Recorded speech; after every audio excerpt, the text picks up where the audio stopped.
जिस दौर में हम तो व्हाट्सएप यूनिवर्सिटी के दौर में हैं, सारा ज्ञान ही वहां से आता है। सोशल मीडिया, आप लोग मोबाइल फोन के मरीज हो चुके होंगे मेरे ख्याल से। मैं भी आधा मरीज हूं, आप भी होंगे ही। आप तो नई जनरेशन के लोग हैं, ज्यादा मरीज होंगे। बिना वजह के मोबाइल फोन खोल लेते होंगे, फिर उस पर करते रहते होंगे ऐसे ऐसे। रील देख रहे हैं तो रील ही देख रहे हैं, शॉर्ट्स देख रहे हैं तो शॉर्ट्स ही देख रहे हैं, मन ही नहीं भर रहा है। फोन देखते देखते थक गए और फोन रखा, और 1 मिनट के बाद फिर फोन उठा लिया कि थक गए हैं, क्योंकि डोपामाइन रिलीज होता है आजकल फोन देखने से। ये एडिक्शन है, खतरनाक एडिक्शन है। और हर वीडियो में कुछ ना कुछ मैसेज कन्वे हो रहा है।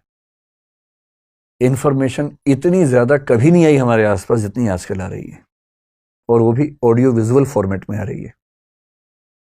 अखबारों के दौर में लिखित सूचना आती थी, केवल साक्षर लोग पढ़ते थे, बाकी पढ़ते ही नहीं थे। आज के दौर में ऑडियो है, विजुअल है, टेक्स्ट है, हर भाषा में है। कोई व्यक्ति बच ही नहीं सकता। और अगर किसी समूह के पास ताकत हो, उसके पास 10,000 ऐसे बेरोजगार हों जिनको काम दिया जाए कि दिन में 500-500 मैसेज भेजने, हर मैसेज के बदले 2 रुपए मिलेंगे, तो कोई समूह पूरे समाज को अपने तरीके से सोचने के लिए मजबूर कर सकता है। महाभारत का सोच के देखिए। महाभारत का युद्ध है, एक तरफ पांडव हैं, एक तरफ कौरव हैं। पांडवों के साथ में कृष्ण है। नैतिकता के लिए जरूरी है कि पांडव जीतें, और कृष्ण इस पूरी योजना के साथ वहां पर हैं। पर पांडव जीत नहीं पा रहे, जिसके कई कारणों में से एक ये है कि कौरवों की सेना में द्रोणाचार्य भी हैं, उनका पुत्र अश्वत्थामा भी है। द्रोणाचार्य गुरु तो पांडवों के भी हैं, कौरवों के भी हैं, पर वो राजधर्म का पालन कर रहे हैं, क्योंकि वो जिस राज्य के साथ हैं उसके साथ खड़े हैं। पांडवों की सेना उनको हरा नहीं पा रही है, और अंत में कृष्ण को समझ में आता है कि पांडवों को जितवाने के लिए कुछ कूटनीति का सहारा लेना होगा। कृष्ण कूटनीति के शिखर हैं।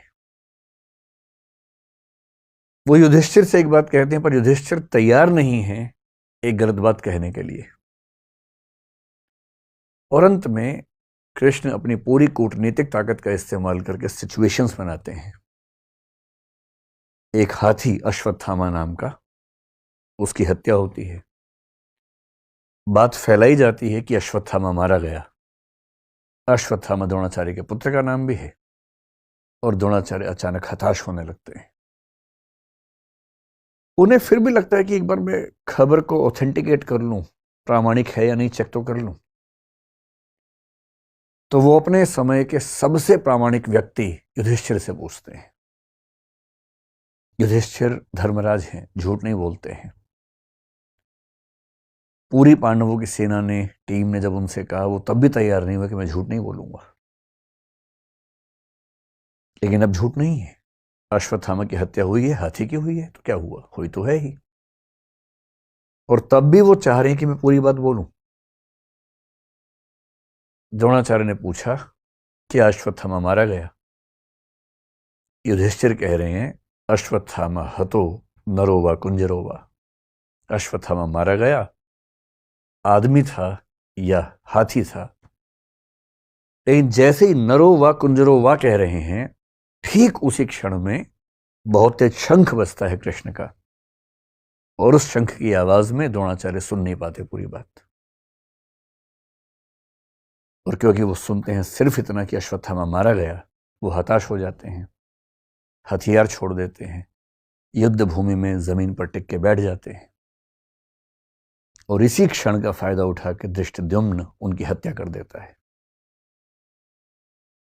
मैं सोचता हूं कई बार कि द्रोणाचार्य इतने योग्य व्यक्ति थे, यदि मिस इंफॉर्मेशन से या मैनिपुलेटिव इंफॉर्मेशन से उनको भी एक गलत तथ्य के प्रति आश्वस्त किया जा सकता था, तो आज के दौर में जब हर तरफ सोशल मीडिया के हमले हैं, कैसे कोई व्यक्ति सही फैसले करे? अगर द्रोणाचार्य उस आवाज को सुन पाते, नरो वा कुंजरो वा, तो शायद उनका फैसला बदल गया होता, शायद युद्ध की कहानियां अलग होती।